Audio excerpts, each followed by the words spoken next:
أعوذ بالله من الشيطان الرجيم. بسم الله الرحمن الرحيم.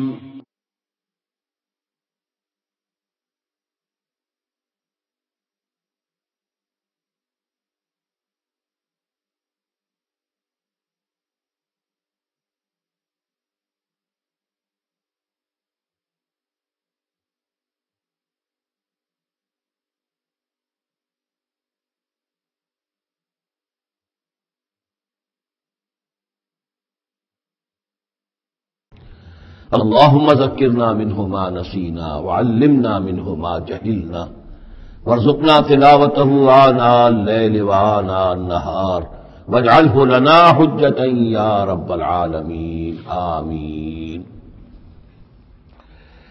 اب ہم اللہ کے نام سے قرآن حکیم میں مکی اور مدنی صورتوں کا جو دوسرا گروپ ہے اس کی مدنی صورتوں کے جوڑے کا مطالعہ شروع کر رہے ہیں۔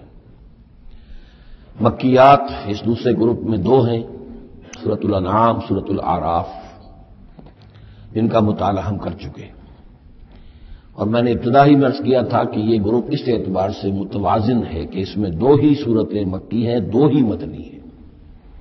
انفال اور توبہ یہ دو مدنیات ہیں۔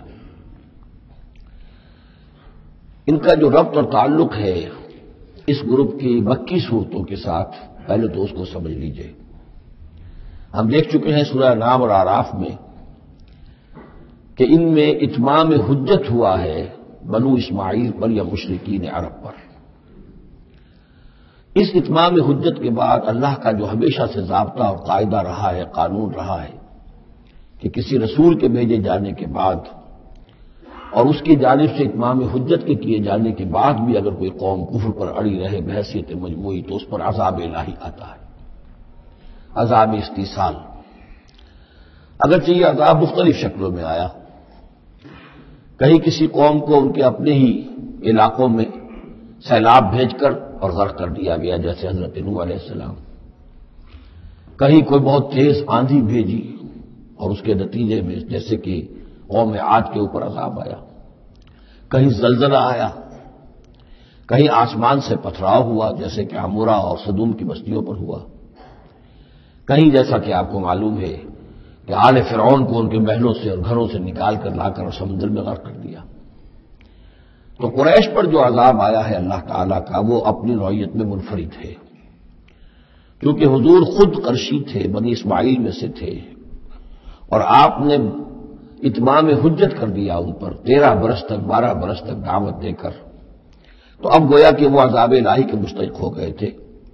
لیکن یہ عذاب الہی جو ہے قریش پر جو آیا ہے وہ بالاقساط آیا ہے۔ اس کی قسط اول ہے کہ جو غزوہ بدر میں ان تک پہنچی، انہیں مکے سے نکالا گیا جیسے کہ آل فرعون کو ان کے محلات سے نکالا گیا اور لا کر سمندر میں غرق کیا گیا۔ وہ مکہ دارالحرم تھا، وہ تو جگہ تھی حرم، لہذا وہاں سے انہیں نکالا گیا، اور میدان بدر میں پہلی قسط عذاب الہی کی انہیں وصول کرنی پڑی۔ ان کے 70 سردار کھیت رہے اور معجزانہ طریقے پر کھیت رہے، اس میں کوئی شک نہیں کہ جیسے عذاب الہی پہلے قوموں پر آتے تھے اسی طرح کا معاملہ یہ ہوا ہے کہ تقریباً نہتے 313 میں سے صرف 8 افراد کے پاس تلواریں تھیں، اور ادھر سے 1000 پوری طرح کی کانٹے سے لیس ہو کر آئے تھے۔ تو اللہ کی خصوصی مدد تھی کہ جس سے یہ عذاب آیا ہے اصل میں قریش کے اوپر، اور تقریباً تمام بڑے بڑے نامور سردار جو ہیں وہی میدان میں کھیت رہے، 70 ان کے قیدی ہو گئے۔ ابھی زخمی کتنے ہوئے ہوں گے انہیں بھی آپ ذہن میں رکھیے۔ تو یہ عذاب کی پہلی قسط تھی جو غزوہ بدر میں آئی ہے، اور پھر عذاب کا آخری مرحلہ آیا ہے سن 9 ہجری میں، جب مشرکین عرب کو آخری الٹیمیٹم دے دیا گیا کہ اب بس چند مہینے کی تمہیں مہلت دی جا رہی ہے، اس کے اندر اندر یا ایمان لے آؤ اور یا تمہیں تہہ تیغ کر دیا جائے گا۔ فَإِذَا انسَلَخَ الْأَشْهُرُ الْحُرُمُ فَاقْتُلُوا الْمُشْرِكِينَ حَيْثُ وَجَدتُّمُوهُمْ۔ اب یہ انتہائی اسے کہ توہین اور تذلیل کے ساتھ چیلنج تھا۔ یہ دوسری بات ہے کہ وہ سب لوگ ایمان لے آئے اور یہ قتل عام کی نوبت نہیں آئی، لیکن یہ کہ یہ آخری قسط تھی، وہ آخری قسط جو ہے سورہ توبہ میں بیان ہوئی ہے، اور عذاب کی پہلی قسط جو ہے وہ سورہ انفال میں ہے۔ ان دونوں صورتوں کو جمع کر دیا گیا تاکہ انعام اور اعراف میں بنو اسماعیل پر یا مشرکین عرب پر اتمام حجت، اور انفال اور توبہ میں ان پر جو عذاب الہی نازل ہوا اس کی تفصیل۔ تو یہ تو ہے معنوی ربط اس گروپ کی مکی اور مدنی صورتوں کے مابین۔ باقی جو یہ سورہ انفال ہے اس کے بارے میں نوٹ کر لیجئے کہ غزوہ بدر کے فوراً بعد متصلاً بعد نازل ہوئی ہے، گویا کہ سورہ آل عمران جو ہم پڑھ چکے ہیں اس سے پہلے ہے اس کا نزول، اس کے اکثر و بیشتر حصے سے پہلے نازل ہوئی ہے۔ تو یہ زمانی ترتیب جو ہے اگر یہ ذہن میں نہ رہے تو پھر اس سے کافی خلجان پیدا ہو جاتا ہے۔ اس کا جو پس منظر ہے وہ یہ غزوہ بدر کا معاملہ سمجھنا بہت ضروری ہے۔ دیکھیے یہاں تفصیل کا موقع تو ہے نہیں، میں نے سیرت النبی علیہ صاحب صلاۃ والسلام سے منہج انقلاب نبوی کے جو مختلف سٹیپس ہیں کہ اس میں کن کن مراحل سے ہو کر آپ نے دین کے غلبے کا جو فرض منصبی آپ کے حوالے کیا گیا تھا اس کی تکمیل فرمائی، تو اس میں یوں سمجھیے کہ ایک مرحلہ تھا جو مکے میں طے ہو گیا، اور اصل میں 4 مرحلے تھے: دعوت، تنظیم، تربیت اور صبر محض۔ وہاں ہاتھ اٹھانے کی اجازت نہیں تھی۔ ہم پڑھ آئے ہیں، سورہ نساء میں آ چکا ہے کہ اس وقت حکم تھا کفو ایدیکم، اپنے ہاتھ بندھے رکھو، تمہارے چاہے ٹکڑے اڑا دیے جائیں، تمہیں زندہ جلا دیا جائے، تم کوئی انتقامی کارروائی تو دور کی رہی، مدافعانہ کارروائی بھی نہیں کرو گے۔ No raising of hands even in self defence. یہ 4 مراحل تھے جو چلتے رہے تا آ کے ایک طرف تو اب حضور کے پاس جانثاروں کی ایک جماعت تیار ہو گئی جو سرد و گرم چشیدہ تھے، ہر طرح کے حالات میں سے گزر چکے تھے، سختیاں جھیل چکے تھے، قربانیاں دے چکے تھے، ان کے اخلاص مع اللہ میں کسی شک و شبہ کی گنجائش نہیں تھی، ان کے دل جو ہے خالص ہو چکے تھے اللہ کے لیے۔ اور دوسری طرف یہ کہ اللہ تعالیٰ نے ایک دارالہجرت کا انتظام کر دیا، کھڑکی کھول دی مدینے کی طرف، ہجرت کا اہتمام ہو گیا تاکہ اہل ایمان کو وہاں سے نکال کر اور مدینے میں لے آیا جائے۔ اب یہاں سے اقدام ہو، اسی لیے ہجرت فرض کر دی گئی کہ اب تمام مسلمان یہاں آ جائیں۔ ظاہر بات ہے کہ ہجرت جو ہے وہ فلائٹ نہیں تھی، وہ کوئی فرار نہیں تھا، بھاگ کر جان بچانا نہیں تھا۔ مغربی مورخین تو اسی نام سے اس کو یاد کرتے ہیں۔ وہ تو اصل میں یہ تھا کہ ایک جگہ اگر اس کام کے لیے موضوع نہیں ہے تو کوئی اور بیس، آلٹرنیٹ بیس اگر مل جائے تو وہاں سے اپنا آفینسو جو ہے آخری فیصلہ کن اقدام جو ہے وہاں سے لانچ کیا جائے۔ لہذا مدینہ میں آ کر حضور نے صلی اللہ علیہ وسلم صرف 6 مہینے لیے ہیں انٹرنل کنسالیڈیشن، کہ اب آپ آئے ہیں، نئے آئے ہیں، مہاجرین نئے آئے ہیں، تو ایک تو یہ کہ ان 6 مہینے میں آپ نے مسجد نبوی تعمیر کر لی، مرکز بن گیا، گورنمنٹ ہاؤس بھی ہو گیا یہ، اور پارلیمنٹ ہاؤس بھی ہو گیا، دارالندوہ بھی ہو گیا، دارالعلوم بھی ہو گیا، خانقاہ بھی ہو گئی، عبادت گاہ بھی ہو گئی، مرکز ہو گیا۔ ثانیاً آپ نے انصار اور مہاجرین کے اندر مواخات کرا دی، ایک انصاری ایک مہاجر بھائی بنا دیا۔ تیسرے یہ کہ آپ نے بہت بڑا کام یہ کیا کہ جو یہود کے قبیلے وہاں آباد تھے ان کو آپ نے ان کے ساتھ ایک معاہدہ کر لیا، جوائنٹ ڈیفنس آف مدینہ، میثاق مدینہ، مدینے کی ایک مدافعت جو ہوگی وہ مشترک ہوگی، کوئی بھی حملہ آور آئے گا باہر سے تو مل کر مسلمان اور یہودی اس معاملے میں ایک ملت ہوں گے اور دفاع کریں گے مدینے کا۔ بس 6 مہینے آپ نے اس کام میں لیے، 7ویں مہینے سے پھر آپ نے کچھ چھوٹے دستے بھیجنے شروع کر دیے، چھاپا مار دستے سمجھ لیجیے، کہ جس سے وہ جو کیروان روٹس تھے، قریش کی لائف لائن یہی تھی، ان کا تجارتی سلسلہ تھا، شام کی طرف قافلے جو جاتے تھے وہ بدر سے ہو کر گزرتے تھے، بدر کے قریب سے، اور بدر جو ہے مدینے سے قریب تر تھا، مکے سے فاصلہ زیادہ ہے، اور جو قافلے جاتے تھے یمن کو وہ طائف سے ہو کر گزرتے تھے۔ تو آپ نے ان راستوں کے اوپر چھاپا مار دستے بھیجنے شروع کر دیے۔ جدید اصطلاح میں اس کو یہ کہا جائے گا کہ اکنامک بلاکیڈ آف مکہ۔ 8 ایسی مہمیں غزوہ بدر سے پہلے ثابت ہیں 1.5 سال کے اندر۔ 6 مہینے آپ نے وہ لیے، 1.5 سال اور 2 سال کے بعد غزوہ بدر ہو گیا ہے۔ تو یہ 1.5 سال میں 8 مہمیں، جن میں سے 4 میں کہ حضور خود بھی بنفس نفیس شریک رہے ہیں، اس لیے وہ غزوات کہلاتے ہیں، اور 4 وہ ہیں کہ جن میں آپ نے صرف کچھ لوگوں کو بھیج دیا ہے کسی امیر کے تحت، وہ سرایا کہلاتے ہیں۔ تو یہ جو صورتحال ہوئی، اور اس میں یہ بھی ہوا کہ حضور جہاں جاتے تھے خود تو تو وہاں کے قبائل سے آپ معاہدے کر لیتے تھے. اب یا تو وہ جو قبائل جو تھے مقامی، پہلے تو وہ قریش کے حلیف تھے، اب یا تو وہ حضور کے حلیف ہو گئے، مسلمانوں کے حلیف ہو گئے، تو قریش کی طاقت کم ہوئی، مسلمانوں کی بڑھ گئی، یا یہ ہے کہ وہ نیوٹرل ہو گئے کہ ہم نہ قریش کی مدد کریں گے آپ کے خلاف، نہ آپ کی مدد کریں گے قریش کے خلاف، نیوٹرل ہو گئے. اس سے بھی یہ ہے کہ قریش کا جو حلقہ اثر تھا، سیاسی زون آف پولیٹیکل انفلوئنس، وہ کم ہو رہا ہے. یہ دو چیزیں ایسی ہوئی ہیں، political isolation of Quraysh and economic blockage of Mecca, جس کے نتیجے میں مکے والے جو ہیں پھر یوں سمجھیے کہ تنگ آمد بجنگ آمد، ورنہ مکے والوں کی طرف سے کوئی آغاز ثابت نہیں ہے تاریخ میں کہ حضور کے اور مسلمانوں کے مکے سے جانے کے بعد ان کی طرف سے کوئی ابتدا ہوئی ہو، کوئی انیشیٹو لیا گیا. دو واقعات خاص طور پر ایسے ہو گئے کہ ایک چھوٹا سا آپ نے ایک رستہ بھیجا تھا نخلا، اور یہ نخلا جو ہے یہ مکے اور طائف کے مابین ہے، تو سمجھیے کس قدر فاصلے پر، اور وہاں مٹبھیڑ ہو گئی. جو مسلمان وہاں بھیجے گئے تھے ان کے کفار کے ساتھ، وہاں ایک مشرک مکے کا مارا گیا، ایک کو انہوں نے قید کیا، ساتھ لے آئے، کچھ سامان جو ان کا تجارت تھا وہ بھی لے آئے، وہ مال غنیمت سمجھ کر. تو حضور اگرچہ ناراض ہوئے کہ میں نے تمہیں لڑنے کا حکم نہیں دیا تھا، میں نے اس لیے بھیجا تھا کہ وہاں رہو اور قریش کی نقل و حرکت سے ہمیں مطلع کرتے رہو، لیکن اب سچویشن پیدا ہو گئی.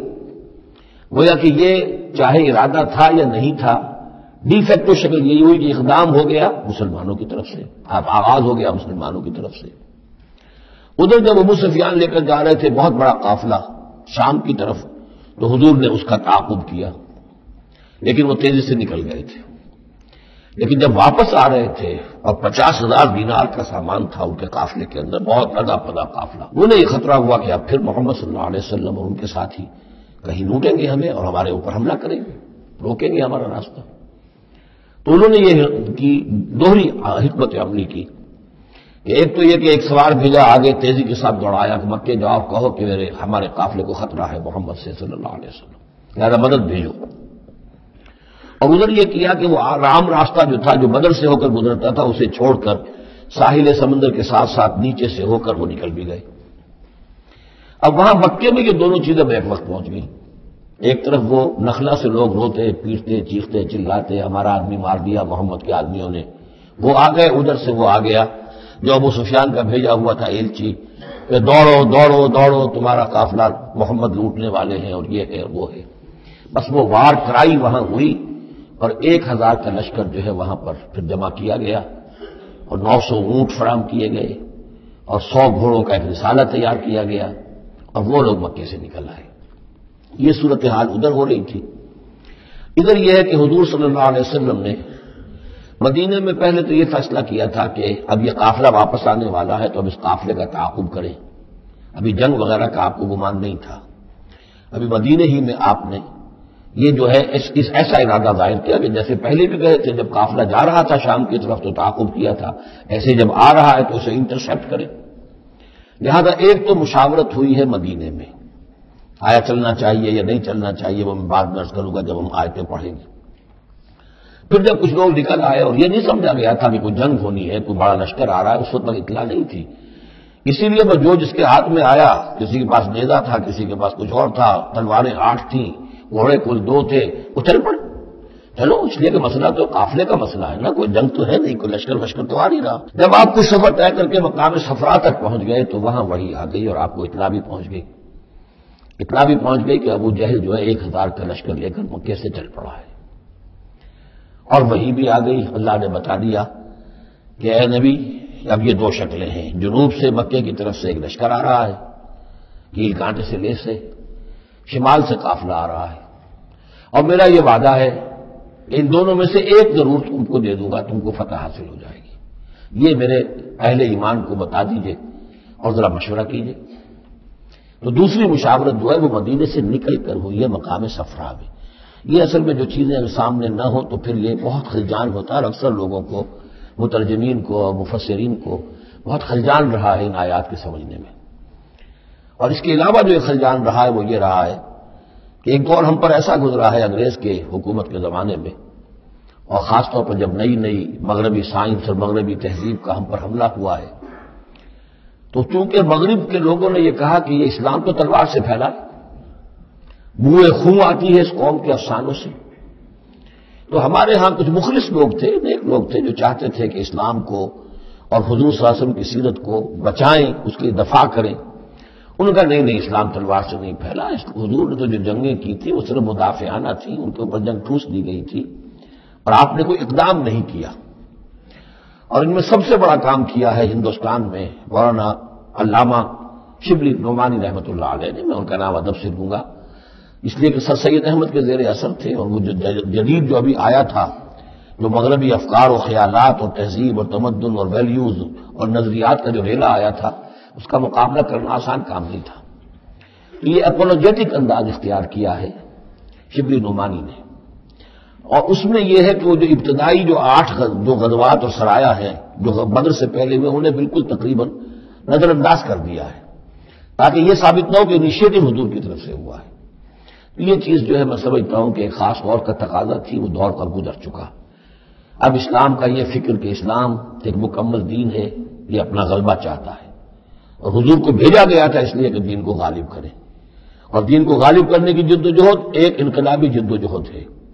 اس انقلابی جدوجہد میں جہاں پہلا مرحلہ یہی ہوتا ہے کہ پیسو ریزسٹنس ہو، اور پہلے تیاری کی جائے، دعوت، تنظیم، تربیت اور صبر بحث کے ذریعے سے ایک قوت فراہم کی جائے، پھر دوسرا مرحلہ آتا ہے باطل کے ساتھ ٹکرانا پڑتا ہے، اور اس میں آگے بڑھ کر ٹکر مول لینی پڑتی ہے۔ یہ نہیں ہے کہ انتظار ہی کرتے رہیں، یعنی ایک جس کو ہم کہتے ہیں کو ایگزسٹنس، پیسفل کو ایگزسٹنس حق و باطل کے درمیان نہیں ہو سکتی۔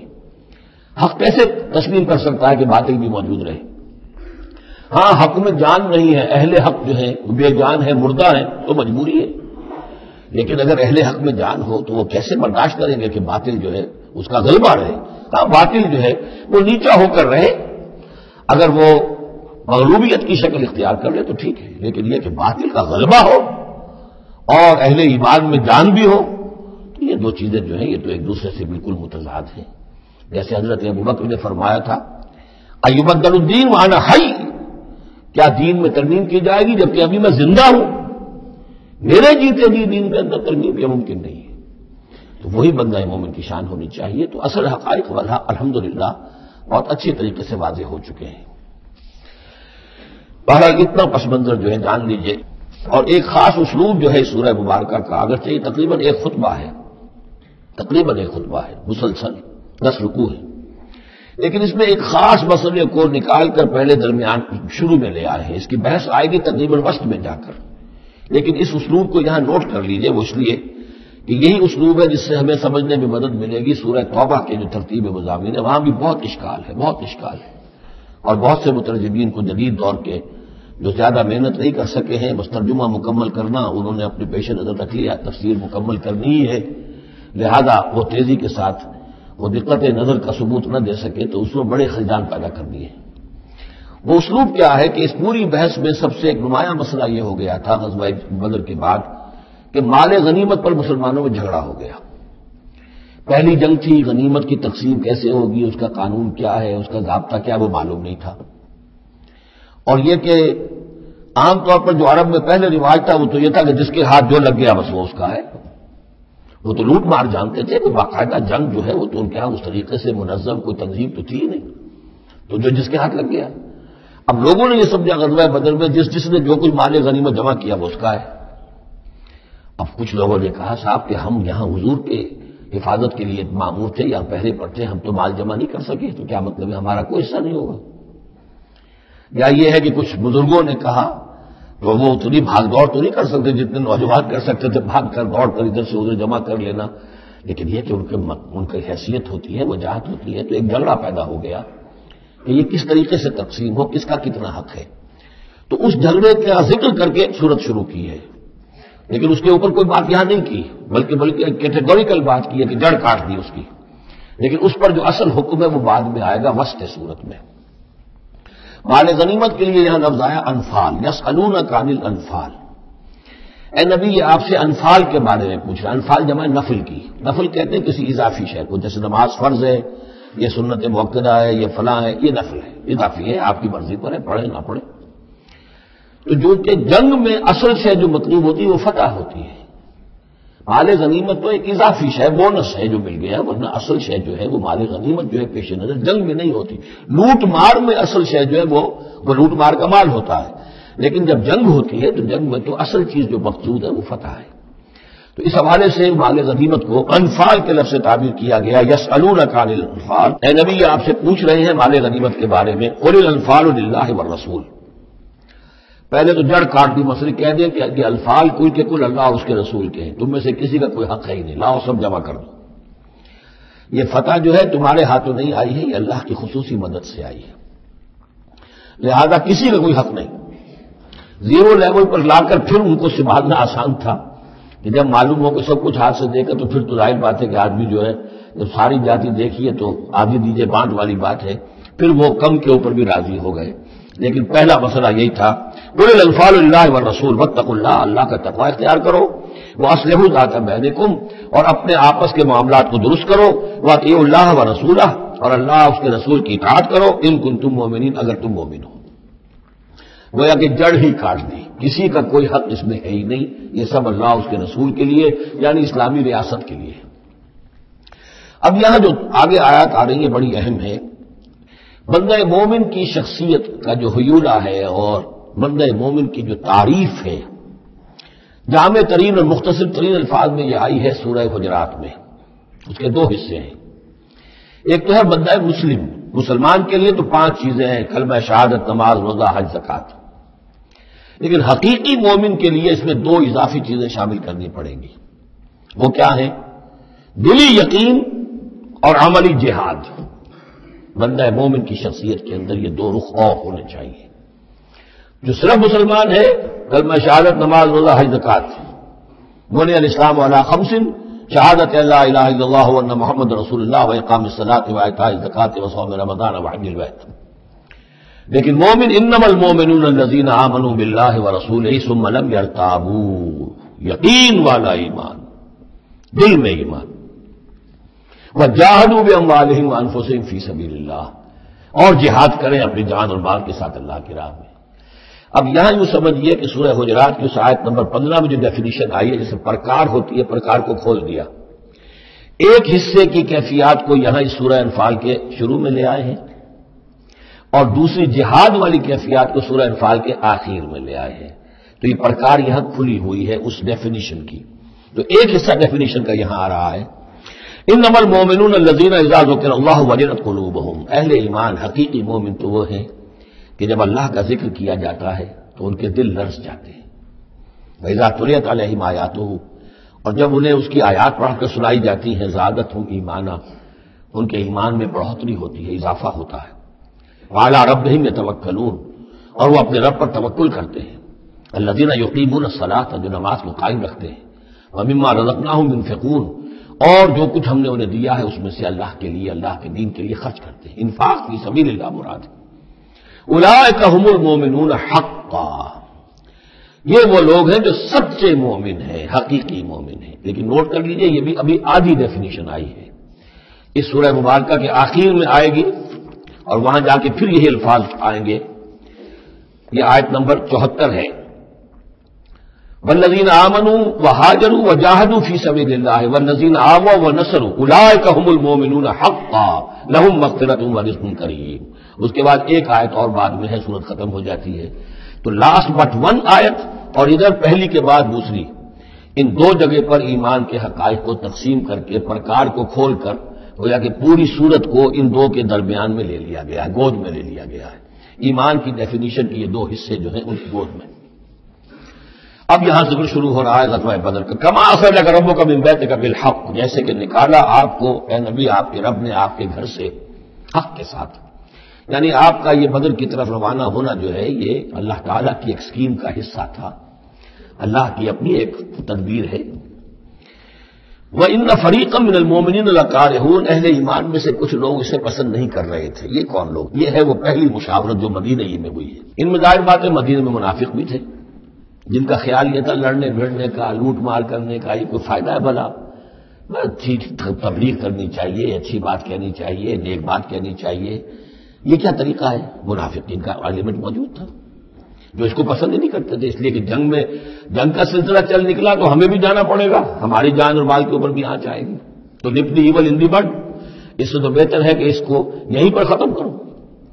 اس اعتبار سے ویسے بھی کچھ انسانی فطرت ایسی ہوتی ہے، کچھ نیک سرشت لوگ بھی ہوتے ہیں کہ آخر اس سے کیا فائدہ نکلے گا، ابھی کو خاص جو ہے قریش کی طرف سے تو اقدام ہوا نہیں تھا، ہم آگے بڑھ کر جو ہے یہ جو بات اقدام کر رہے ہیں تو آخر اس کا فائدہ کیا ہے؟ اس قسم کی باتیں اس وقت کہی گئیں۔ ان فریقا من المؤمنین لکارہون، اب یہ مومنین ان میں سے اہل نفاق بھی ہو سکتے ہیں اور سادہ لوگ اور نیک دل جو مسلمان ہیں وہ بھی ہو سکتے ہیں۔ یجادلونک فی الحق بعد ما تبین کانما یساقون الی الموت وهم ينظرون، اور وہ جھگڑ رہے تھے آپ سے حق کے معاملے میں جبکہ بات ان پر بالکل واضح ہو چکی تھی۔ یہ دوسری آیت میرے نزدیک جو دوسری مشاورت ہوئی ہے مقام صفرا پر، اس سے متعلق ہے۔ وہ یہ کہ وہاں سے جب مکے سے آپ چلے ہیں تو اس وقت تک کسی لشکر وغیرہ کی کوئی اطلاع نہ آپ کو تھی اور نہ اس کا کوئی گمان تھا ابھی، وہ تو ایسے ہی تھا جیسے پہلے 8 مرتبہ جو ہے وہ جو ایکسکرشنز جو ہوئی تھی، جس طریقے کی مہمات بھیجی گئی تھی، یہ اسی طرح کی ایک مہم ہے۔ لیکن یہ ہے کہ آگے چل کر جب آپ کچھ دور چل نکل کے آ گئے تھے، یہاں آ کر جو ہے آپ کو وحی بھی آ گئی اور اطلاعات بھی مل گئی۔ یہ صورتحال وہ ہو چکی ہے، ایک طرف نخلا سے روتے پیٹتے لوگ پہنچ گئے وہاں، دوسری طرف یہ کہ ادھر سے ابو سفیان کا جو ہے ایلچی پہنچ گیا چیختا چلاتا ہوا، اور 1000 کا لشکر لے کر ابو جہل نکل پڑا ہے بدر کی طرف، اب وہ بدر کی طرف آ رہا ہے، ادھر سے قافلہ بدر کی طرف آ رہا ہے شمال سے۔ اس وقت اللہ تعالیٰ نے فرمایا، اور یہ مشاورت جیسا کہ میں نے کہا تھا جیسے کہ حضرت طالوت نے کی تھی، ایک آزمائش اپنی فوج کی کہ جو اس دریا میں سے پانی پیے گا سیر ہو کر پیے گا اس کا مجھ سے کوئی تعلق نہیں، اسی طرح کا آپ نے مشاورت کا معاملہ اللہ تعالیٰ کے حکم سے مسلمانوں کے سامنے رکھ دیا۔ بعدما تبین کانما یساقون الی الموت، وہ لوگ ایسے محسوس کر رہے تھے جیسے انہیں جو دھکیلا جا رہا ہو موت کی طرف، وہم ینظرون، اور وہ دیکھ رہے ہوں۔ ظاہر بات ہے یہ کیفیت جو کٹر جو منافق تھے وہاں پر انہیں کی ہو سکتی تھی۔ وَإِذْ يَعِدُكُمُ اللَّهُ إِحْدَى الطَّائِفَتَيْنِ أَنَّهَا لَكُمْ، اور جب کہ اللہ تعالیٰ وعدہ کر رہا تھا تم سے کہ ان دونوں گروہوں میں سے ایک تمہیں مل جائے گا، ایک پر تمہاری فتح گارنٹیڈ ہے۔ وَتَوَدُّونَ أَنَّ غَيْرَ ذَاتِ الشَّوْكَةِ تَكُونُ لَكُمْ، اور اے مسلمانوں تم یہ چاہتے تھے کہ ادھر جاؤ جدھر کے کانٹا لگنے کا کوئی اندیشہ نہ ہو، اس لیے کہ بمشکل 50 یا 100 آدمی تھے اس قافلے کے ساتھ، اور اونٹ تھے بے شمار، اور جو میں نے آپ کو بتایا بہت بڑی مقدار کے اندر جو ہے 50,000 دینار کا جو مال تھا ان کے پاس، تو ان کو تو آسانی سے قابو کیا جا سکتا تھا، اس میں اندیشہ کم تھا۔ پھر دلیلیں بھی عقلی آ گئی ہوں گی کہ حضور ہمارے پاس تو کچھ ہتھیار بھی نہیں ہے، کچھ نہیں ہے، ہم تیاری کر کے مدینے سے نکلے ہی نہیں ہیں، تو اچھا ہے پہلے یہ کہ ہم جا کر ان پر قبضہ کر لیں تو ان کے ہتھیار بھی ہمیں مل جائیں گے، تو پھر لشکر سے لڑنے کے لیے ہم بہتر پوزیشن میں ہوں گے۔ تو عقل و منطق بھی یہ گویا کہ ان کے ساتھ تھی۔ وَيُرِيدُ اللَّهُ أَن يُحِقَّ الْحَقَّ بِكَلِمَاتِهِ، اور اللہ یہ چاہتا تھا کہ اپنے بات کو اپنے فیصلے کے ذریعے سے حق کا حق ہونا ثابت کر دے۔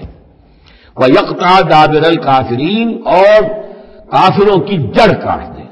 یہ قطع دابر القوم الذین ظلموا، کافر قوم کی جڑ کاٹ دی گئی، جو ہم پڑھ کر آئے سورہ اعراف میں۔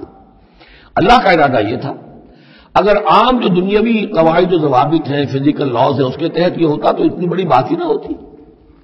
اسے یوم الفرقان بنانا تھا کہ نمایاں ہو جائے کہ اللہ کس کے ساتھ ہے، حق کدھر ہے، اور یہ اسی وقت ہو سکتا تھا جب یہ کنٹراسٹ برقرار رہتا کہ بے سر و سامان 313 گئے ہیں اور کیل کانٹے سے لے 1000 کے ساتھ ان کا مقابلہ ہوا ہے، اور پھر انہیں اللہ نے فتح دی ہے۔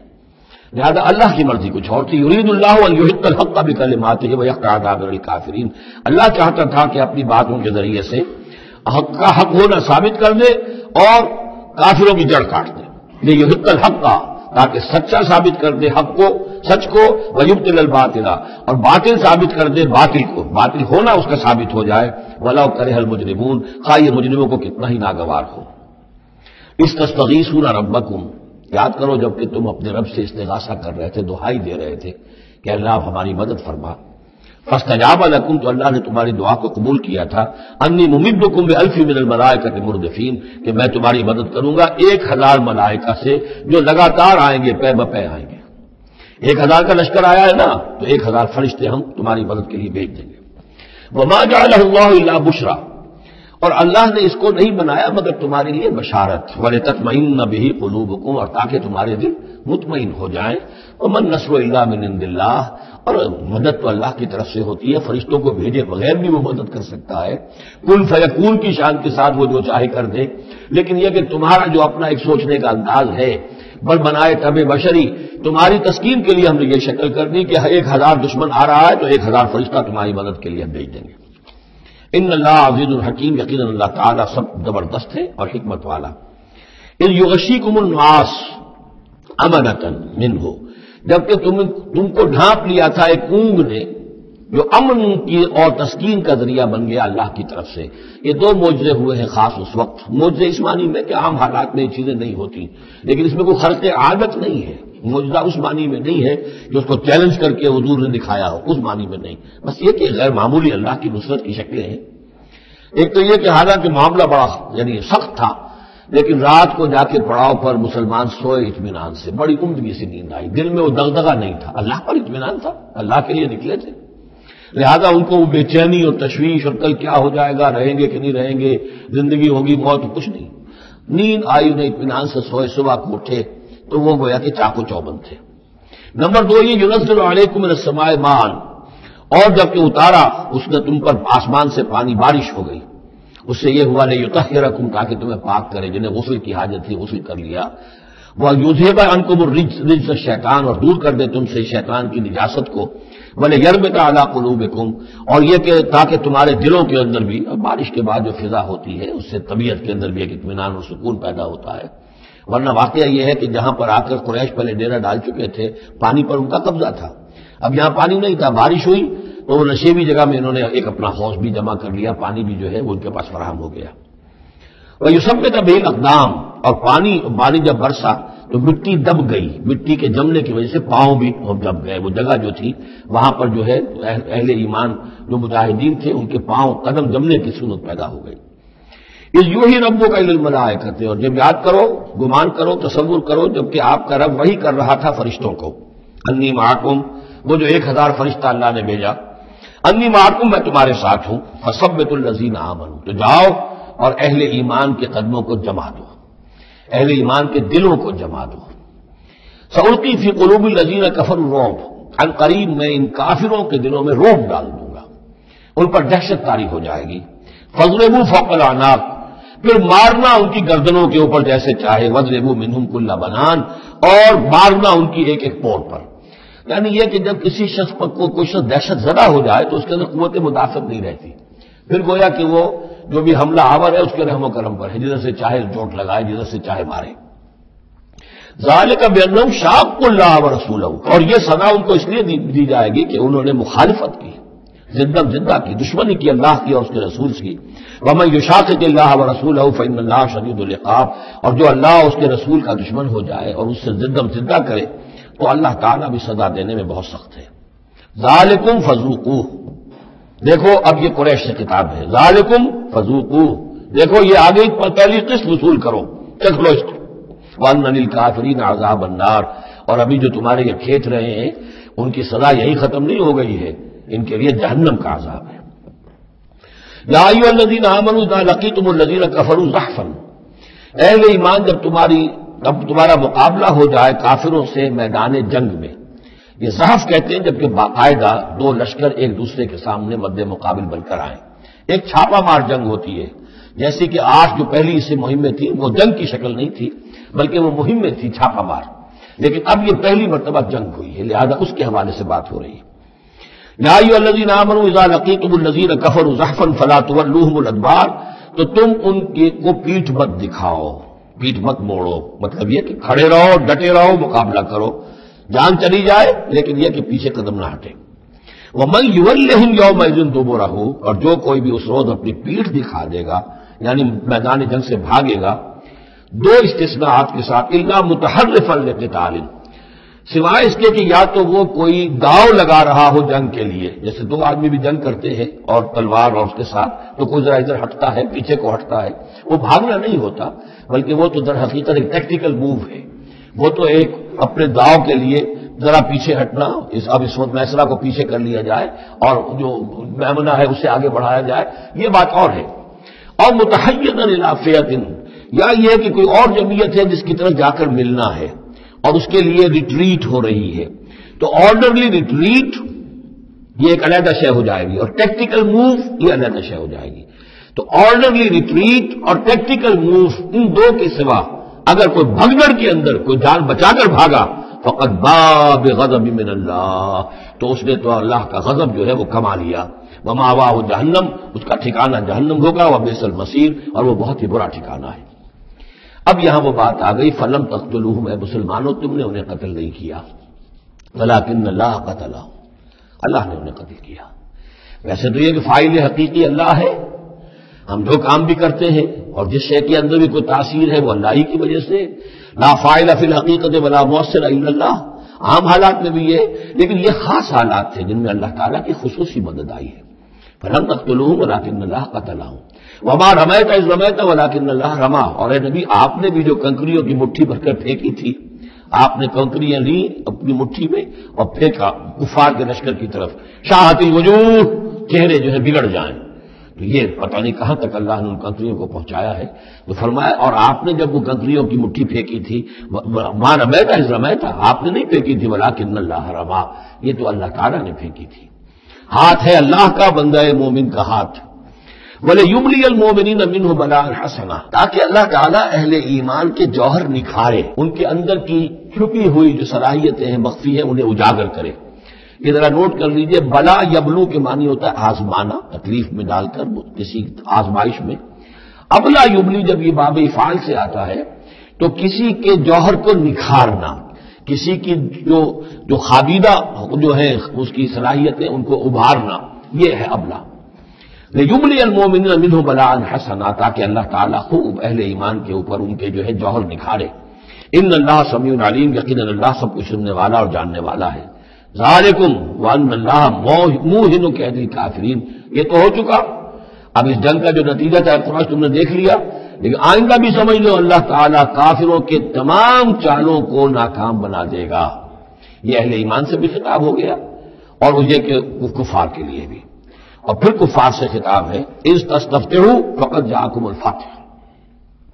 اصل میں ابو جہل جو لشکر کا وہ سمجھیے کمانڈر ان چیف کی حیثیت سے آیا تھا، اسے اتنا یقین تھا کہ میں نے اتنی تیاری کی ہے، اتنا ساز و سامان ہے کہ ہم مسلمانوں کو کچل کر رکھ دیں گے، تو پہلے سے پروپیگنڈا شروع کر دیا تھا یہ یوم الفرقان ہوگا، یہ پتہ چل جائے گا اللہ کس کے ساتھ ہے۔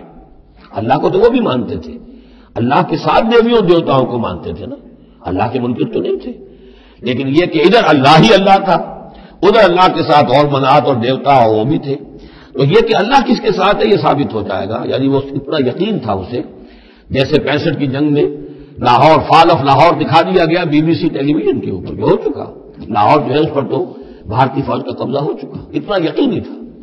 اسی طرح اس نے یوم الفرقان کہا، تو اسی کو اللہ تعالیٰ نے یوم الفرقان بنا دیا تاکہ منکشف ہو جائے یہ بات، مبرر ہو جائے کہ اللہ کس کے ساتھ ہے۔ اس اعتبار سے اس کی دعا بھی بڑی عجیب ہے، جو اس نے آ کر بدر سے ایک رات قبل جبکہ حضور بھی دعا مانگ رہے تھے اور طویل ترین سجدہ کیا تھا، اس نے بھی دعا کی تھی، اور وہ دعا جو ہے وہ موحدانہ دعا ہے، اس میں کسی لات عزا حبل منات کا کوئی تذکرہ نہیں۔ اللہم، اے اللہ، اقطعنا للرحم قائل الغدات، جس نے ہمارے رحمی رشتے کاٹ دیے ہیں، کل تو اسے ذلیل و خوار کر دے۔ یعنی اس کا جو سب سے بڑا چارج تھا، الزام تھا حضور پر، وہ یہ تھا کہ اس شخص نے آ کر ہمارے خاندانوں میں تفریق پیدا کر دی، بھائی کو بھائی سے جدا کر دیا، ایک بھائی مسلمان ہو گیا وہ علیحدہ ہو گیا، باقی بھائی کافر ہیں، ایک دوسرے کے دشمن ہو گئے، ماں باپ سے اولاد کو جدا کر دیا، شوہر کو بیوی سے کاٹ دیا، بیوی کو شوہر سے کاٹ دیا۔ ہماری طاقت تھی، ہمارا قبیلہ تھا، ہم قریش تھے، ظاہر بات ہے کہ قبائلی زندگی میں اتحاد، یکجوئی، یہی تو چیزیں ہوتی ہیں ساری کی ساری، کہ جس کی وجہ سے ان کی ساکھ ہوتی ہے، تو اس نے تو آ کر ہمارا ستیہ ناش کر دیا۔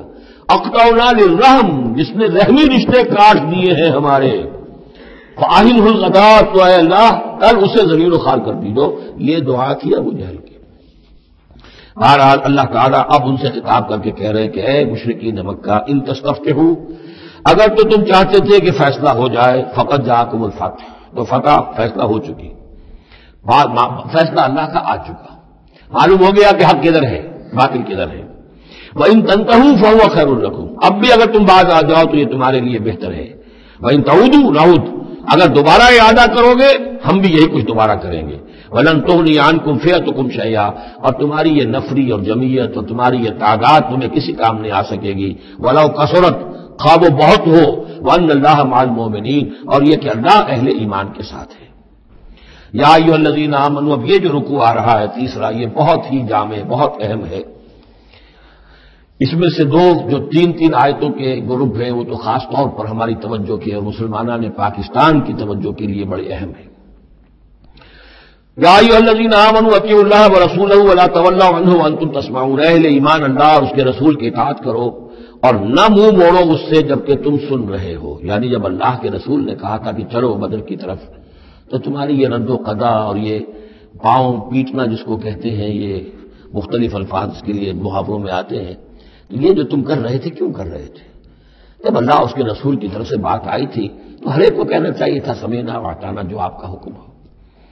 اطیعوا اللہ واطیعوا الرسول ولا تولوا عنہ وانتم تسمعون. ظاہر بات ہے تمام مسلمانوں سے بات نہیں ہے، یہاں بھی ذہن میں رکھیے وہی جنہوں نے کمزوری دکھائی تھی ان کی طرف اشارہ ہے. ولا تکونوا کالذین قالوا سمعنا وهم لا يسمعون، ان لوگوں کے مانند نہ ہو جاؤ جو کہتے ہیں کہ ہم نے سن لیا، حقیقت میں وہ سنتے نہیں ہیں.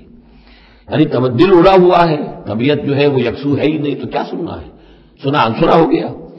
ان شر الدواب عند اللہ الصم البکم الذین لا یعقلون، یقیناً تمام چوپایوں میں بدترین اللہ کے نزدیک یہی لوگ ہیں جو بہرے ہیں، گونگے ہیں اور عقل سے کام نہیں لیتے. اب یہ منافقین ہی کی طرف اشارہ ہو رہا ہے. وَلَوْ عَلِمَ اللَّهُ فِيهِمْ خَيْرًا، اگر اللہ تعالیٰ کے علم میں ہوتا کہ ان میں کوئی خیر ہے، لَأَسْمَعَهُمْ، اللہ انہیں سنا دیتا. وَلَوْ أَسْمَعَهُمْ، اگر اللہ انہیں سنا دیتا لَتَوَلَّوْا، پھر بھی پیٹ موڑ جاتے. وَهُمْ مُعْرِضُونَ، وہ ہیں ہی اعراض کرنے والے. یہ گویا کہ چند آیات ہیں کہ جس میں خاص طور پر جو لوگ بھی اس وقت ریلیکٹنٹ تھے، جو بھی کسی طریقے سے اس میں جھجک رہے تھے، ان کے لیے تنبیہ. اب 3 آیات آ رہی ہیں. یا ایھا الذین آمنوا استجیبوا للہ وللرسول اذا دعاکم لما یحییکم، اے اہل ایمان لبیک کہا کرو اللہ کی پکار پر اور خاص طور پر رسول کی پکار پر جبکہ وہ تمہیں پکارے اس شے کے لیے جس سے تمہیں زندگی ملے گی. تم جنگ میں جانے کو سمجھ رہے ہو کہ موت کا دروازہ ہے، یہ تو اصل زندگی کا دروازہ ہے. ولا تقولوا لمن يقتل في سبيل الله اموات بل احياء ولكن لا تشعرون. تو یہ تو در حقیقت اللہ اور اس کے رسول جس چیز کی طرف تمہیں بلا رہے ہیں، حقیقی زندگی یہ ہے، روحانی زندگی یہ ہے، معنوی زندگی یہ ہے. یہ حیوانوں کی طرح جینا جو ہے کوئی زندگی نہیں ہے. یہ تو در حقیقت اولئک کالانعام بل هم اضل، جو سورہ اعراف میں ہم پڑھ چکے ہیں، یہ حیوانوں کا سا زندگی گزارنا ہے. استجیبوا للہ وللرسول اذا دعاکم لما یحییکم واعلموا ان اللہ یحول بین المرء وقلبہ، جان لو اللہ تعالیٰ بندے اور اس کے دل کے درمیان حائل بھی ہو جایا کرتا ہے. یعنی اگر اللہ کے رسول کی پکار سنی اور انسنی کر دی، پھر سنی انسنی کر دی، پھر اللہ تعالیٰ پردہ بن جائے گا، اب سننے نہیں دے گا، معذور ہو جاؤ گے سننے سے. یہی وہ بات ہے جس کو کہیں کہتے ہیں ختم اللہ علی قلوبہم وعلی سمعہم، ان کے دلوں پر اللہ نے مہر کر دی ہے، ان کی سماعت پر. اور ہم پڑھ چکے ہیں سورہ انعام میں وَنُقَلِّبُ أَفْئِدَتَهُمْ وَأَبْصَارَهُمْ كَمَا لَمْ يُؤْمِنُوا بِهِ أَوَّلَ مَرَّةٍ. پہلی مرتبہ اگر نہیں کرو گے قبول تو پھر یہ ہے کہ تمہارے دل الٹ دیے جائیں گے، تمہاری نگاہیں الٹ دی جائیں گی. تو اس لیے بہت ہی ڈرنے کی بات ہے جو بھی مطالبہ دین کا سامنے آئے اور ایک دفعہ دل گواہ دے دے کہ ہاں ہے بات ٹھیک ہے، پھر اگر کرنی کترائے گا انسان تو یہیں سے سزا نقد شروع ہو جائے گی، پھر وہ صلاحیت سلب ہو جائے گی، پھر اللہ حائل ہو جائے گا.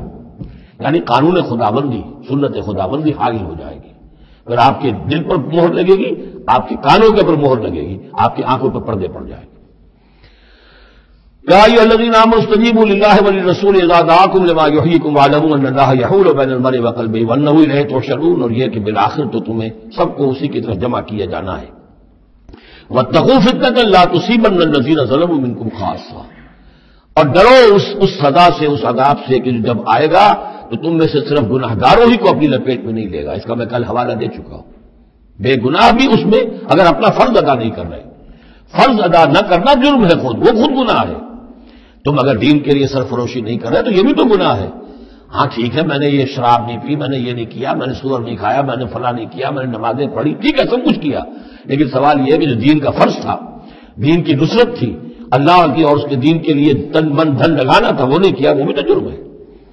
تو وعلموا اور جان لو ان اللہ یحول بین المرء وقلبہ وانہ الیہ تحشرون واتقوا فتنۃ لا تصیبن الذین ظلموا منکم خاصۃ واعلموا ان اللہ شدید العقاب، اور جان لو کہ اللہ سزا دینے میں بہت سخت ہے۔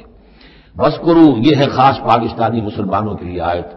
اور یاد کرو اذا تم قلیل، جب تم تھوڑی تعداد میں تھے، جیسے ہم بھی اقلیت کا خوف تھا ہمیں کہ ہم ہندوؤں کے مقابلے میں اقلیت ہیں، مستضعفون فی الارض، جنہیں زمین میں دبا لیا گیا تھا، تخافون یتخطفکم الناس، تمہیں اندیشہ یہ تھا کہ لوگ تمہیں اچک لے جائیں گے، اکثریت جو ہے وہ تمہیں ایکسپلائٹ کرے گی معاشی اعتبار سے، سماجی اعتبار سے، لسانی اعتبار سے، مذہبی اعتبار سے۔ فآواکم، تو اللہ نے تمہیں پناہ کی جگہ دے دی، وأیدکم بنصرہ، اور تمہاری مدد کی ہے، خاص تائید کی ہے اپنی خاص نصرت سے، ورزقکم من الطیبات، اور تمہیں بہترین پاکیزہ رزق عطا کیا ہے، لعلکم تشکرون، تاکہ تم شکر کرو۔ یا ایھا الذین آمنوا لا تخونوا اللہ والرسول، اے ایمان مت خیانت کرو اللہ سے اور اس کے رسول سے۔ ایمان کا دم بھرنا اور پھر اس کے دین کو، اللہ کے دین کو مغلوب دیکھ کر بھی اپنے دھندے، اپنے کاروبار، اپنی جائیداد، اپنی ملازمت، اپنا پروفیشن، اسی چکر میں لگے رہنا، اس سے بڑی خیانت کیا ہوگی؟ بے وفائی ہے، غداری ہے، خیانت ہے۔ لا تخونوا اللہ والرسول، اللہ اور اس کے رسول کے ساتھ خیانت نہ کرو، وتخونوا اماناتکم وانتم تعلمون، اور نہ ہی اپنی آپس کی امانتوں میں خیانت کرو۔ سب سے بڑی خیانت تو اللہ کے ساتھ خیانت ہے۔ سب سے بڑی وہ امانت جو اللہ نے اپنی روح تم میں پھونکی ہے، اس کا حق اگر تم ادا نہیں کر رہے ہو تو سب سے بڑی خیانت یہ ہے، جس کو کہ فرمایا گیا ہے سورہ احزاب میں، ہم نے آسمانوں پر، زمین پر، پہاڑوں پر پیش کی، ان عرضنا الامانۃ علی السماوات والارض والجبال فابین ان یحملنها واشفقن منها وحملها الانسان، تو بہت بڑی بڑی امانتیں تمہارے پاس ہیں، دین کی امانت ہے، قرآن کی امانت ہے، شریعت کی امانت ہے، یہ سب امانتیں محمد رسول اللہ کی۔ وَاعْلَمُوا أَنَّمَا أَمْوَالُكُمْ وَأَوْلَادُكُمْ فِتْنَةٌ، اور جان لو تمہاری اولاد اور تمہارے اموال تمہارے لیے فتنہ ہے، یہی روکتے ہیں، یہی دو بیڑیاں ہیں جو پاؤں میں پڑی رہتی ہیں، مال اور اولاد۔ اولاد کو اعلیٰ سے اعلیٰ تعلیم دلانی ہے، اس کے لیے بڑی بڑی فیسیں دینی پڑتی ہیں، اس کے لیے ظاہر بات ہے کہ اپنا ایک ایک قطرہ جو ہے پسینے کا اور خون کا لگائیں گے تو کہیں جا کر وہ ساری چیزیں فراہم ہوگی۔ آدمی کھپ گیا اسی کے اندر، اولاد کے لیے یا مال کے لیے، پھر کہاں سے وقت لائیں دین کے لیے، اور دین کے لیے نصرت کے لیے کہاں کوئی رمق جسم کے اندر باقی رہ جاتی ہے۔ جان لو کہ تمہارے اموال اور تمہاری اولاد تمہارے لیے فتنہ ہے۔ فتنہ کہتے ہیں جس پر کسی کو پرکھا جائے، کسوٹی جس کے اوپر پرکھا جا رہا۔ وَأَنَّ اللَّهَ عِندَهُ أَجْرٌ عَظِيمٌ، اور یقیناً اللہ ہی کے پاس ہے بڑا اجر۔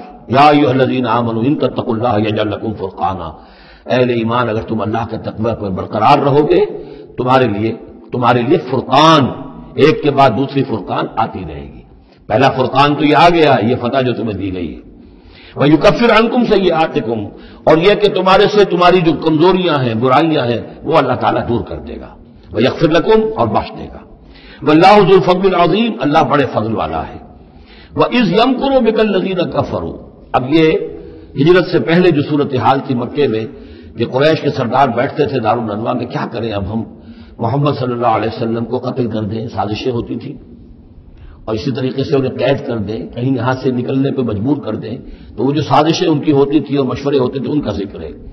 اور جب یاد کیجئے جبکہ وہ لوگ جو کافر ہوئے، یہ کافر لوگ آپ کے بارے میں مشورے کرتے تھے، چالیں چلتے تھے، اسکیمیں بناتے تھے، سازشیں کرتے تھے، لیسبتوک کا نمبر ایک تو یہ کہ آپ کو کہیں قید کر دیں، اور یقتلوک کا یا قتل کر دیں، اور یخرجوک کا یا آپ کو اپنی بستی سے کہیں نکال دیں۔ وَيَمْكُرُونَ وَيَمْكُرُ اللَّهُ، وہ بھی چالیں چل رہے تھے، ان کی بھی اسکیمز تھیں اور اللہ کی اپنی اسکیم تھی۔ واللہ خیر الماکرین، اور ظاہر بات ہے کہ اللہ تعالیٰ بہترین ہے پلاننگ کرنے والا اور بہترین ہے تدبیر فرمانے والا۔ وَإِذَا تُتْلَىٰ عَلَيْهِمْ آيَاتُنَا قَالُوا قَدْ سَمِعْنَا لَوْ نَشَاءُ لَقُلْنَا مِثْلَ هَٰذَا، اور جب انہیں ہماری آیات پڑھ کے سنائی جاتی ہے تو وہ کہتے ہیں ٹھیک ہے، بہت سن لی ہم نے یہ آیات، آپ بہت محمد آپ نے سنا لیا، کوئی ایسی بات بھی نہیں ہے، ہم چاہیں گے تو ایسا ہی کلام ہم بھی کہہ لیں گے۔ جرت نہیں کی کسی نے کہ آئے کہ یہ کلام میں نے موضوع کیا ہے اور یہ قرآن کے برابر ہے، تو کوئی کمیشن بٹھا لیجئے، کوئی سازش بنا لیجئے، یہ تو طے کریں، یہ جرت نہیں ہوئی۔ لیکن یہ کہہ دینے میں تو کوئی بات نہیں تھی، زبان کون پکڑے گا؟ لو نشاء لقلنا مثل هذا، اگر ہم چاہیں گے تو ہم بھی ایسے کہہ دیں گے، کوئی ایسی بڑی بات نہیں ہے۔ یہ نضر بن حارث تھا کہ جس کی طرف یہ الفاظ منقول ہیں تاریخ اور سیرت میں۔ ان هذا الا اساطیر الاولین، یہ نہیں ہے یہ مگر یہ کہ پچھلوں کی کہانیاں ہیں، قصے ہیں، جیسے آج بھی مستشرقین کہتے ہیں کہ کچھ تورات سے کچھ انجیل سے محمد نے لے لیا جوڑ جاڑ کر اور یہ قرآن بنایا ہے۔ اب تو خیر وہ دور ذرا بدل گیا ہے، یہ ذرا پچھلی صدی کی بات تھی، اس دور میں لوگ اس قسم کی باتیں زیادہ کرتے تھے۔ وَإِذْ اللَّهُمَّ إِن كَانَ هَذَا هُوَ الْحَقُّ، اور وہی بات جو میں نے آپ کو بتائی تھی کل بھی کہ ان قریش کے لیے سب سے بڑا مسئلہ اپنے عوام کو سنبھالنے کا ہو گیا تھا، کیسے روکے ان کو کہ یہ محمد صلی اللہ علیہ وسلم پر ایمان نہ لائے۔ اس کے لیے جو اور تدبیریں وہ کرتے تھے اسی کی طرح کی ایک تدبیر کا ذکر آ رہا ہے، مجمع عام میں کھڑے ہو کر دعائیں مانگ رہے ہیں، اے اللہ اگر یہ جو کچھ محمد کہہ رہے ہیں اگر یہ حق ہے اور تیرے پاس سے آیا ہے یہ قرآن، فامطر علینا حجارۃ من السماء وَإِذْ قَالُوا اللَّهُمَّ إِن كَانَ هَذَا هُوَ الْحَقُّ مِنْ عِندِكَ، اگر یہ ہے حق تیری طرف سے، فامطر علینا حجارۃ من السماء، تو برسا دے ہم پر پتھر آسمان سے، اب ائتنا بعذاب قریب، یا پھر بھیج دے ہم پر کوئی عذاب۔ اب عذاب آیا نہیں، دیکھ لو اس کا مطلب یہ محمد جھوٹے ہیں صلی اللہ علیہ وسلم۔ ہم نے تو کہہ دیا، اللہ کو پکار کر کہہ دیا، ہو سکتا ہے کبھی کعبے کے پردے پکڑ کر کہا ہو اسی طریقے سے، تاکہ پورا یقین ہو جائے کسی درجے میں بھی ہمارے عوام کے اندر کوئی وسوسہ کوئی دغدغہ باقی نہ رہے۔ وَمَا كَانَ اللَّهُ لِيُعَذِّبَهُمْ، اور اللہ تعالیٰ انہیں عذاب نہیں دے سکتا تھا، اللہ کے لیے ممکن نہیں تھا کہ ان پر عذاب بھیجتا، وَأَنْتَ فِيهِمْ، جبکہ ابھی اے محمد آپ ان کے مابین موجود تھے۔ ہجرت سے پہلے معاملہ نہیں ہوا کرتا یہ، اللہ اپنے رسول کو ان کے ساتھی اہل ایمان کو نکال لیتا ہے، اس کے بعد کوئی عذاب اس نوعیت کا آتا ہے جس نوعیت کا وہ عذاب مانگ رہے تھے۔ وَأَنْتَ فِيهِمْ وَمَا كَانَ اللَّهُ مُعَذِّبَهُمْ، اللہ ان کو عذاب دینے والا نہیں تھا، وَهُمْ يَسْتَغْفِرُونَ، جبکہ وہ استغفار بھی کر رہے تھے۔ یعنی اسی مکے میں عوام الناس بھی تو تھے، سادہ لوگ بھی تو تھے، وہ استغفار بھی کرتے تھے، تلبیہ بھی پڑھتے تھے، لبیک اللہم لبیک لبیک اللہم لبیک، یہ بھی تو کرتے تھے، اللہ کو بھی پکارتے تھے۔ تو بڑا گڑبڑ سا معاملہ تھا، جب تک کہ اللہ تعالیٰ یمین الخبیث من الطیب کر نہ دے اس وقت تک اس طرح کا معاملہ اللہ تعالیٰ کے لیے درست نہیں تھا۔ وَمَا لَهُمْ أَلَّا يُعَذِّبَهُمْ، باقی وہ عذاب کے پورے طور سے مستحق تو ہو چکے ہیں، اور کیا ہے کون سی رکاوٹ ہے ان کے لیے؟ مَا لَهُمْ أَلَّا يُعَذِّبَهُمُ اللَّهُ، کہ اللہ تعالیٰ ان کو عذاب نہ دے، وَهُمْ يَصُدُّونَ عَنِ الْمَسْجِدِ الْحَرَامِ، جبکہ وہ روک رہے ہیں مسجد حرام سے لوگوں کو، وَمَا كَانُوا أَوْلِيَاءَهُ، اور حقیقت میں یہ اس کے متولی نہیں ہے، یہ اس کے مختار نہیں ہے، یہ اس کے ساتھی نہیں ہے۔ ان اولیاءہ الا المتقون، اس اللہ کے گھر کے تو ولی اور اس کے جو اصل مجاور کہہ لیجئے یا متولی کہہ لیجئے وہ تو ہوں گے متقی لوگ جو اللہ کا تقوی رکھتے ہو، اللہ کی بندگی کرتے ہو، ولکن اکثرهم لا يعلمون، لیکن ان کی اکثریت علم نہیں رکھتی۔ وما كان صلاتهم عند البيت، اور انہوں نے جو نماز کا حلیہ بگاڑا ہے، نہیں ہے ان کی نماز بیت اللہ کے پاس الا مقام و تصدیہ، سیٹیاں بجاتے ہیں، تالیاں پیٹتے ہیں، یہ ان کی نماز رہ گئی۔ طواف کرتے تھے تو اس میں سب سے اونچا طواف تھا برہنہ طواف، اور نماز جو تھی ان کی وہ یہ تھی، سیٹیاں بجاتے ہوئے۔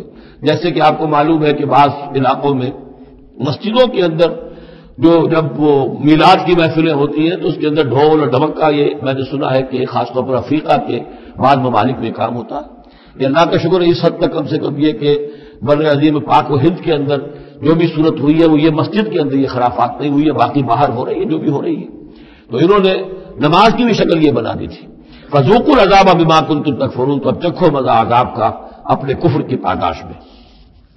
ان الذین کفروا ينفقون اموالهم ليصدوا عن سبیل اللہ، ظاہر بات ہے یہ لشکر آیا تھا تو اس کے لیے بھی تو لاؤ لشکر تیار کرنا پڑا تھا نا، ساز و سامان، 900 اونٹ، 1000 آدمیوں کے لیے راشن بھی چاہیے تھا، مکے سے چل کے مدینے تک آنا ہے، جنگ میں رہنا ہے، تو یہ 10 اونٹ روزانہ جو ہے ذبح ہو رہے تھے اس فوج کے لیے۔ تو یہ سارا جو انفاق کیا ہے کچھ لوگوں نے کیا ہے نا، جو باطل کے لیے انفاق کر رہے تھے، شیطان کے لیے، وہ حزب الشیطان جو ہے، آخر وہ بھی تو مجاہد تھے، وہ مجاہد تھے فی سبیل الشیطان، فی سبیل الشرک۔ تو جو خرچ کر رہے ہیں اپنے مال لیصدوا عن سبیل اللہ، تاکہ لوگوں کو روک سکے اللہ کے راستے سے، فسينفقونها، وہ اور بھی خرچ کریں گے، ابھی انہیں اور بڑے لشکر تیار کرنے پڑیں گے، ثم تكون عليهم حسرة، پھر یہ سب ان کے لیے ایک حسرت بن جائے گی۔ سب کچھ مال بھی ہم نے لگا دیا، ساری جانیں ہم نے گنوا دی، کچھ نہ ہوا، محمد کا بال بھی کا نہ کر سکے صلی اللہ علیہ وسلم، اللہ کا دین تو جعل حق وذاق الباطل ان الباطل کان زہوقا، ایک وقت آئے گا کہ اللہ کا دین جو ہے غالب ہو جائے گا۔ ثم یغلبون، پھر وہ مغلوب ہو کر رہیں گے، والذین کفروا الی جہنم یحشرون، اور جو ان میں سے کافر ہوں گے، جو اس وقت ایمان لے آئیں گے اللہ تعالیٰ ان کو معاف فرما دے گا، اور جو کفر پر اڑے رہیں گے وہ جہنم کی طرف گھیر کر لے جائیں گے۔ لیمین اللہ الخبیث من الطیب، یہ بات جو ہے سورہ آل عمران میں بھی آئی، تاکہ اللہ تعالیٰ پاک کو ناپاک سے علیحدہ کر دے، ممیز کر دے۔ وَيَجْعَلَ الْخَبِيثَ بَعْضَهُ عَلَىٰ بَعْضٍ، اور جو ناپاک ہے اس کو ایک دوسرے کے اوپر اسٹیک کرتا چلا جائے، فَيَرْكَمُهُ، اس کا ڈھیر کر دے جميعاً، اور ان کو سب کو فَيَجْعَلَهُ فِي جَهَنَّمَ، اور سب کو پھر جہنم میں جھونک دے۔ یعنی یہ کہ یہ پہلے تو یہ سفٹنگ کرنی ہوگی، یہ طیب ہے، یہ خبیث کو ایک دوسرے کے اوپر اسٹیک کیجئے اور پھر اس کو جہنم میں ایک ہی مرتبہ دھکا دے دیجیے۔ لِيَمِيزَ اللَّهُ الْخَبِيثَ مِنَ الطَّيِّبِ وَيَجْعَلَ الْخَبِيثَ بَعْضَهُ عَلَىٰ بَعْضٍ فَيَرْكُمَهُ جَمِيعًا فَيَجْعَلَهُ فِي جَهَنَّمَ أُولَٰئِكَ هُمُ الْخَاسِرُونَ، یقیناً یہی لوگ ہیں خسارے پانے والے۔ قُل لِّلَّذِينَ كَفَرُوا إِن يَنتَهُوا يُغْفَرْ لَهُم مَّا قَدْ سَلَفَ، اعلان کر دیجیے محمد صلی اللہ علیہ وسلم ان کافروں کے سامنے، اب بھی اگر باز آ جائیں تو جو کچھ ہو چکا ہے وہ معاف کر دیا جائے گا، اب بھی موقع ہے، اب بھی ایمان لے آؤ۔ یہودو، اور اگر وہ ارادہ کریں گے دوبارہ یہی کچھ کریں گے، فقط بدت سنت الاولین، تو پچھلوں کی بھی داستانیں گزر چکی ہیں، ان کی جو بھی کچھ ان پر ہوا ہے وہ سب کو معلوم ہے۔ اب ظاہر بات ہے کہ وہ مکی قرآن تو نازل ہو چکا تھا، سورہ اعراف بھی نازل ہو چکی، سورہ نام بھی نازل ہو چکی، جو کچھ ہوا ہے قوم ہود کے ساتھ، قوم صالح کے ساتھ، قوم شعیب کے ساتھ، اس ساری داستانیں تو تھی، فقط مدد سنت الاولین، اگلوں کا جو طریقہ اور راستہ تھا وہ تو گزر چکا ہے، وہ سب کے سامنے آ چکا ہے۔ وَقَاتِلُوهُمْ حَتَّىٰ لَا تَكُونَ فِتْنَةٌ وَيَكُونَ الدِّينُ كُلُّهُ لِلَّهِ، یہ سورہ بقرہ میں بھی آیت آئی تھی اور اب آئی ہے اضافی شان کے ساتھ، یعنی اے مسلمانوں اب تمہاری یہ دعوت و تحریک جو ہے یہ اس مرحلے میں داخل ہو گئی، آرمڈ کانفلکٹ۔ اب یہ 15 برس کے بعد حضور نے جب دعوت کا آغاز کیا ہے مکے میں، اس کے بعد سے 15 برس گزر چکے، اب وہ دعوت، تنظیم، تربیت، صبر محض کا دور ختم ہوا، پیسو ریزسٹنس کا دور ختم ہوا، اب ایکٹیو ریزسٹنس کی محمد نے صلی اللہ علیہ وسلم اقدام کیا، اور اقدام کے نتیجے میں آخری اور چھٹا مرحلہ آ گیا، یعنی آرم کانفلکٹ۔ اب تلوار سے ٹکرا چکی، اب تمہاری تلواریں نیام میں نہیں جائیں گی جب تک کام مکمل نہ ہو جائے، اور کام کی تکمیل کیا ہے؟ فتنہ بالکل ختم ہو جائے۔ وَقَاتِلُوهُمْ حَتَّىٰ لَا تَكُونَ فِتْنَةٌ، فتنہ وہ کیفیت ہے کہ جس میں ایمان پر قائم رہنا، ایمان پر عمل کرنا مشکل ہو جائے۔ جب باطل کا غلبہ ہے تو ایک بندہ مومن کے لیے ایمان پر پوری طریقے سے کاربند ہونا مشکل ہے، لہذا اس صورتحال کو ختم کرو، یعنی اب دین کا غلبہ ہو جائے۔ حَتَّىٰ لَا تَكُونَ فِتْنَةٌ وَيَكُونَ الدِّينُ كُلُّهُ لِلَّهِ، دین بھی جزوی نہیں، کل کا کل دین اللہ ہی کے تابع آ جائے۔ فَإِنِ انتَهَوْا فَإِنَّ اللَّهَ بِمَا يَعْمَلُونَ بَصِيرٌ، پھر اگر وہ باز آ جائے تو جو کچھ وہ کر رہے ہیں اللہ اسے دیکھ رہا ہے۔ وَإِن تَوَلَّوْا، اور اگر پیٹھ موڑ لیں، وَاعْلَمُوا، تو اے مسلمانوں تم یہ جان لو، أَنَّ اللَّهَ مَوْلَاكُمْ، اللہ تمہارا مولا ہے، تمہارا ولی ہے، ساتھی ہے، مددگار ہے، پشت پناہ ہے۔ نعم المولا ونعم النصير، کیا ہی اچھا ہے وہ حمایتی اور کیا ہی خوب ہے وہ مددگار۔ بارک اللہ لی ولکم فی القرآن العظیم ونفعنی وإیاکم بالآیات والذکر الحکیم۔